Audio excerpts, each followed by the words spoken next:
My son, you are leaving already.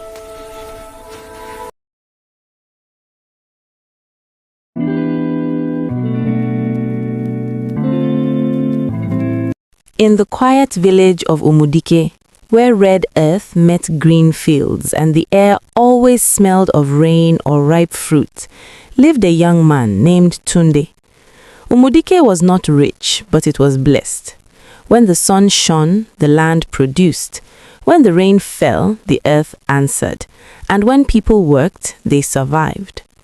Tunde lived with his widowed mother, Mama Tola, in a small mud house with a rusted zinc roof that sang loudly whenever rain fell.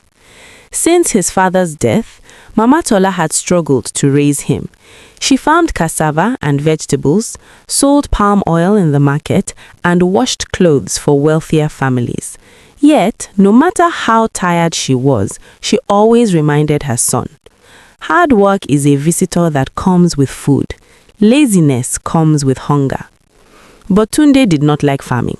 He preferred sitting under the nuku tree with his friends, Bayo, Sadiq, and Kola, talking about big cities, rich men, and easy money. "I will not suffer like my mother," Tunde often said. "My breakthrough will come suddenly." Bayo laughed. "Suddenly? Does yam grow suddenly?" One season, something unusual happened. The rains came early and steady. The soil became soft like warm bread.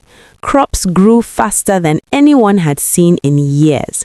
Even old farmers were surprised. Cocoa trees bore heavily, maize grew tall and full, and palm fruits covered the forest floor like gifts. The village head, Pa Zubairu, called a meeting. "This is a season of favor," he announced. "Those who plant now will harvest double." Mama Tola rushed home that evening, eyes bright. "Tunde," she said, "this year is different. If we work hard now, our lives can change." She had saved a little money and wanted to rent extra land. She asked Tunde to help her clear it. But Tunde hesitated.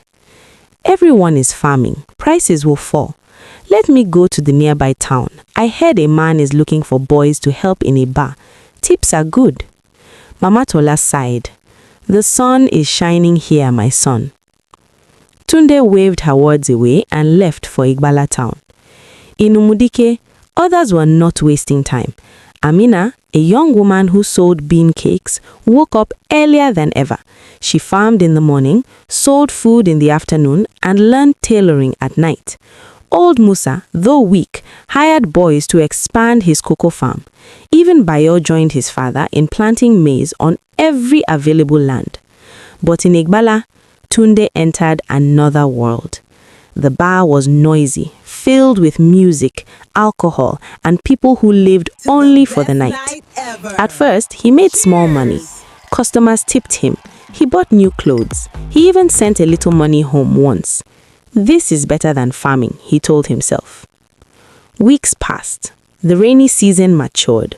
Crops in Umudike were growing strong. Then trouble started. The bar owner was arrested over a fight that ended in death. The bar was closed overnight. Workers were dismissed without pay.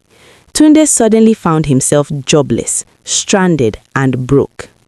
He tried to find other work, but the town was full of boys like him. When his money finished, hunger arrived. Ashamed, he returned to Umudike. But Umudike was no longer the same. Fields that were once empty were now seas of green. People were busy harvesting early crops. Amina was sewing clothes under a new umbrella. Bayo's family had built a small storage barn. Old Musa had hired workers to ferment cocoa beans. Even Bayo joined his father in planting maize on every available land. Tunde walked home slowly.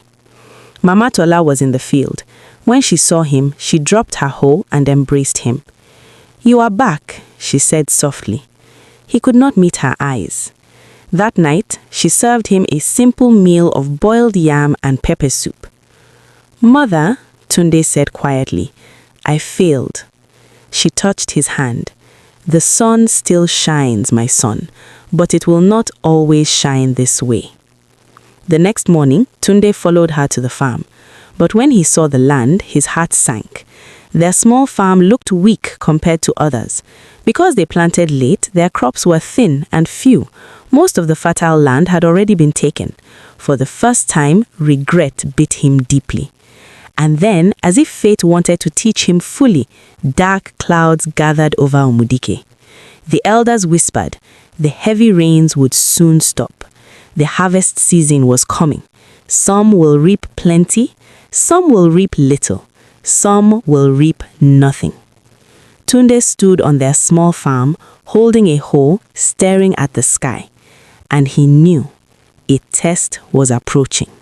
When the rain stopped, the sun came with full force. The harvest season opened like a festival. Drums sounded, laughter filled the air. Yams were pulled from the earth like treasures. Cocoa pods were broken, palm oil flowed, traders from far villages arrived with trucks and baskets. In Umudike, prosperity entered many homes. Bayo's family sold maize in bulk. Amina began sewing school uniforms and was paid in advance. Old Musa's cocoa brought him more money than he had made in 10 years. But in Mama Tola's house, joy was careful. Their harvest was small. Not empty, but small. After selling their produce, Mama Tola counted the money slowly. This can feed us, she said, but it cannot change us. Tunde felt the words like a stone in his chest. He watched others build new rooms, buy motorcycles, and send children to better schools. One evening, while returning from the market, Tunde saw Amina closing her shop. She smiled. "Tunde, you are back. Come and see." She showed him her small sewing workshop, 3 machines, and rolls of cloth. "I suffered," she said, "but I used the season." That night, Tunde could not sleep. He replayed every moment he wasted under a tree, every joke, every excuse. And then, disaster struck Umudeke. A long, dry wind blew from the north. Weeks passed without rain. Wells began to dry. Streams shrank. The next planting season became uncertain. Those who had harvested well were safe.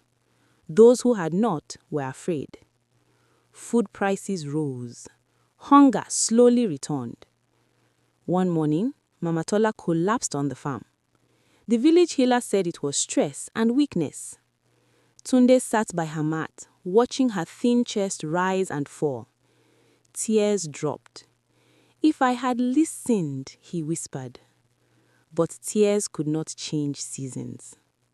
He went out desperately looking for work. Bayo employed him on his father's farm. The pay was small.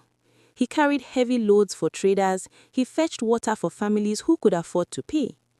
It was not shameful work, but it was survival work. One evening, Pazuberu called him. "Tunde," the old man said, "come and sit." Tunde knelt respectfully. "I have watched you grow," Pazuberu continued. "Your father was a wise farmer. He knew seasons. But wisdom is not inherited, it is practiced." He pointed to the dry land. "When the sun shines, the lazy man plays.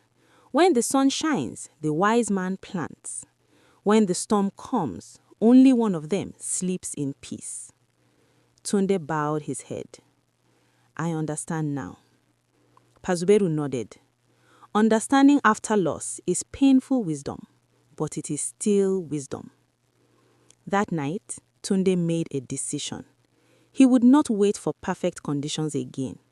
He joined a youth farming group. He learned irrigation from old Musa. He worked under Amina to learn tailoring in the evenings.